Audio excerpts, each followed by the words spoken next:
Selamat pagi, selamat berjumpa kembali dalam acara Morning Call GPIB bersama saya, Pendeta Claudia Ingrid Joseph Sahertian, Pendeta Pelayanan.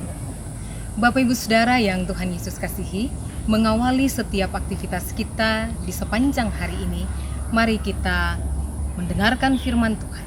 Mari kita berdoa. Bapa di dalam Tuhan kami Yesus Kristus, kami mohon bimbinglah kami dengan roh-Mu yang kudus, agar ketika Engkau berbicara kepada kami memahami, kami menerima, dan kami melakukannya dalam setiap tugas tanggung jawab kami sepanjang hari ini. Dalam nama Tuhan kami Yesus Kristus firman yang hidup itu, kami berdoa. Amin. Bapak Ibu Saudara yang Tuhan Yesus kasihi, di pagi ini firman Tuhan akan dibacakan dari kitab Nabi Hosea. Hosea pada pasalnya yang ke-11 ayat 8 hingga ayatnya yang ke-9 yang menyatakan, "Masakan aku membiarkan engkau hai Efraim, menyerahkan engkau hai Israel? Masakan aku membiarkan engkau seperti Atma, membuat engkau seperti Seboim? Hatiku berbalik dalam diriku, belas kasihanku bangkit serentak. Aku tidak akan melaksanakan murkaku yang bernyala-nyala itu, tidak akan membinasakan Efraim kembali. Sebab aku ini Allah dan bukan manusia, yang kudus di tengah-tengahmu, dan aku tidak datang untuk menghanguskan." Demikianlah pembacaan Alkitab. Yang dikatakan berbahagia adalah kita bersama yang telah mendengarkan sabdanya, yang mau memelihara dan yang mau melakukannya dalam kehidupan beriman kita hari lepas hari. Terpujilah Tuhan kita, Yesus Kristus. Omnibus Law. Profesor Wimpole dalam salah satu laman media sosialnya menjelaskan tentang arti kata omnibus law. Omni berasal dari bahasa Latin yang berarti mencakup banyak hal atau untuk semua. Dengan demikian, omnibus law menunjuk kepada undang-undang yang mencakup banyak hal dari dan untuk semua. Bapak Ibu Saudara yang Tuhan Yesus kasihi, kita sama-sama memahami situasi kekinian bahwa sejak disahkannya Undang-Undang Cipta Kerja Omnibus Law oleh DPR RI pada tanggal 5 Oktober 2020, terjadi demonstrasi di berbagai macam daerah. Hal ini diikuti dengan penjelasan yang diberikan oleh pemerintah yang langsung disampaikan oleh Presiden Republik Indonesia Bapak Joko Widodo pada tanggal 9 Oktober 2020. Bapak Presiden menjelaskan tentang apa, mengapa, dan bagaimana Undang-Undang Cipta Kerja ini dibutuhkan oleh bangsa kita dan diputuskan oleh DPR RI. Paling tidak, kita sama-sama memahami tentang tujuan dari Omnibus Law, Undang-Undang Cipta Kerja, yaitu reformasi struktural dan percepatan reformasi ekonomi. Menyikapi akan berbagai macam situasi yang terjadi dalam kehidupan sosial masyarakat kita, maka kita pun turut prihatin. Paling tidak, Bapak Ibu Saudara dan saya menyadari bahwa kita sedang berhadapan dengan situasi pandemik COVID-19, diikuti dengan infodemik tentang resesi ekonomi dan Omnibus Law. Bapak Ibu Saudara yang Tuhan Yesus kasihi, mari kita sama-sama mencermati apa yang sedang digumuli oleh bangsa kita. Paling tidak, kita melihat ada 5 hal besar yang sedang digumuli bersama. Pertama, tentang identitas bangsa. Kemana arah bangsa ini mengalami pertumbuhan? Kemanapun bangsa ini mengalami pertumbuhan, yang pasti bahwa nilai-nilai Pancasila tetap menjadi dasarnya. Yang kedua, bangsa kita sedang menggumuli tentang integrasi bangsa. Berbagai macam isu-isu sosial dihadirkan, isu SARA untuk menggoyahkan integrasi bangsa. Yang ketiga, persoalan deforestasi dan isu lingkungan hidup.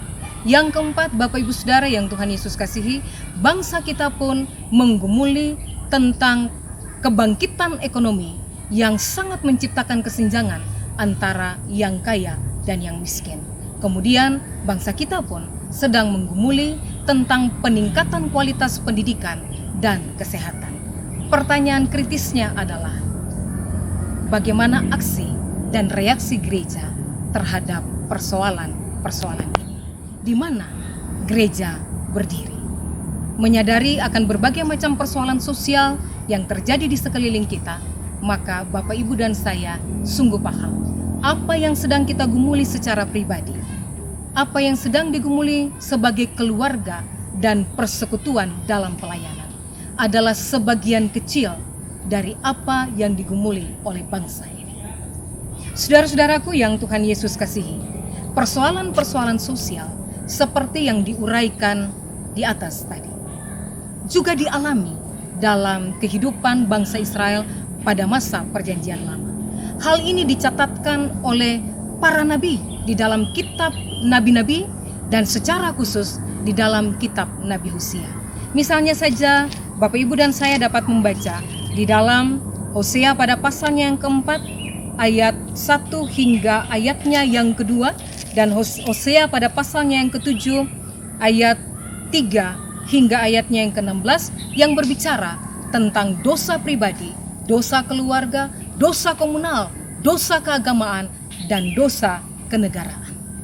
Bapak, Ibu, saudara-saudari yang Tuhan Yesus kasihi, Hosea menceritakan tentang sebuah kesenjangan yang terjadi di dalam relasi antara Allah dan manusia. Dan manusia di sini diwakilkan oleh keberadaan Israel sebagai sebuah bangsa. Allah yang setia disandingkan dengan Israel yang tidak setia. Allah yang memelihara harus berhadapan dengan umat yang bersinar. Allah yang melindungi harus ada di dalam kehidupan umat yang mengkhianati. Apa yang harus dilakukan oleh Israel dalam situasi ini? Nabi Hosea menyerukan sebuah pertobatan bagi kehidupan umat. Ia menyatakan umat harus berbalik kepada Allah, harus bertobat dari dosa dan kesalahan. Umat harus menata kehidupan beriman di dalam kesembuhan. Bacaan kita di dalam Hosea pada pasalnya yang ke-11 ayat 8 hingga ayat 9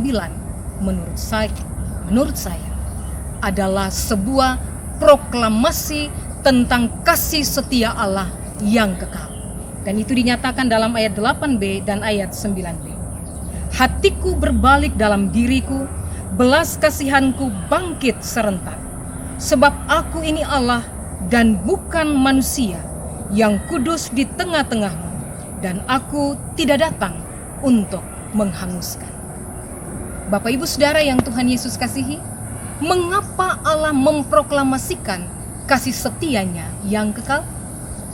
Karena Ia tidak dapat mengingkari kekudusan dan kesetiaannya sebagai Allah bagi kehidupan umat ciptaannya.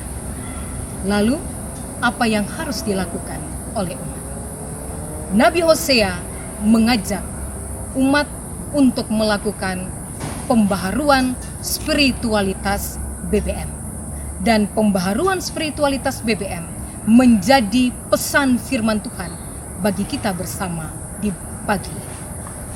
BBM adalah singkatan dari berbalik kepada Allah, bertobat dari dosa dan kesalahan, serta menata hidup beriman di dalam kesembuhan.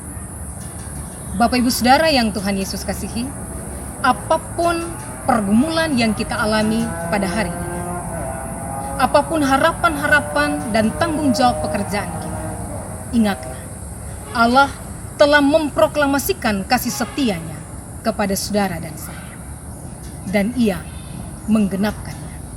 Marilah kita lakukan reformasi spiritualitas BBM, berbalik kepada Allah, bertobat dari dosa dan kesalahan, dan menata hidup beriman di dalam kesembuhan. Lakukanlah ini, dan lihatlah kasih setia Allah tak pernah berkesudahan. Tuhan Yesus memberkati. Mari kita berdoa. Allah di dalam Tuhan kami Yesus Kristus, kami berterima kasih untuk firman yang telah Engkau bentangkan pada kami.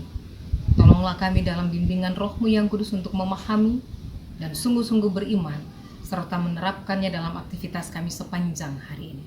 Kami percaya Tuhan Engkau memberkati bangsa kami, Engkau memberkati pelayanan GPIB, Engkau memberkati semua kami yang boleh terkoneksi dalam morning call GPIB pada pagi ini. Siapapun kami, dimanapun kami berada, apapun yang kami lakukan, di darat, di laut, di udara, kami sungguh percaya pemeliharaan Tuhan nyata bagi kami. Damaikanlah kehidupan kami bersama ya Tuhan, jaga dan pelihara kami semua. Ampuni salah dan dosa yang kami buat melawan titah dan kehendak-Mu. Lalu di dalam nama Tuhan kami Yesus Kristus, kami berdoa dan berserah. Amin. Bapak Ibu Saudara yang Tuhan Yesus kasihi, dari Salatiga, kota hati beriman di kaki Gunung Merbabu, kami mengucapkan selamat beraktivitas. Tuhan Yesus menyertai. Salam damai, salam sehat.